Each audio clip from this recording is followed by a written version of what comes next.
Splish Splash, exploring fun sounds in English. Hello, everyone. Welcome to our latest English language learning video. Today, we're going to dive into a playful and interesting aspect of the English language. The phrase is splish splash. These words aren't just fun to say. They also offer a great insight into how English uses sound words to describe actions. Let's get started and make a splash with our learning today. The phrases splish and splash are examples of onomatopoeia, which is when a word imitates the natural sound associated with an action or object. In this case, splish and splash mimic the sound of water being disturbed or splattered.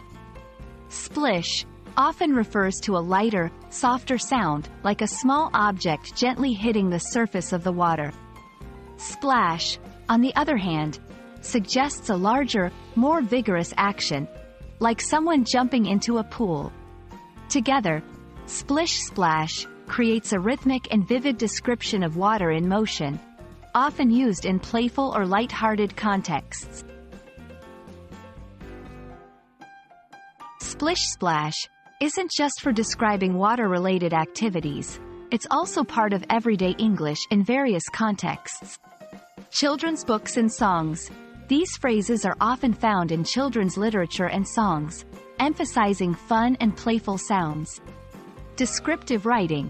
In creative writing, splish splash is used to add a sensory experience, making descriptions more vivid. In formal speech. In casual conversation, these phrases can be used humorously or to add a light-hearted tone when talking about water activities. To help you understand better, let's look at some examples. 1. I heard the splish-splash of the raindrops on my window.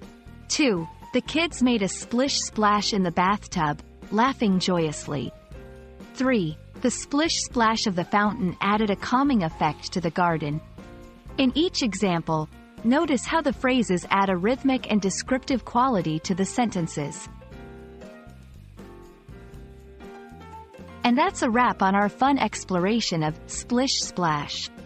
Remember, English is full of interesting sounds and phrases like these, which make learning the language an exciting adventure. We hope you enjoyed this video and found it helpful. Keep practicing, and don't forget to play with language and sounds. Until our next video, keep learning and stay curious.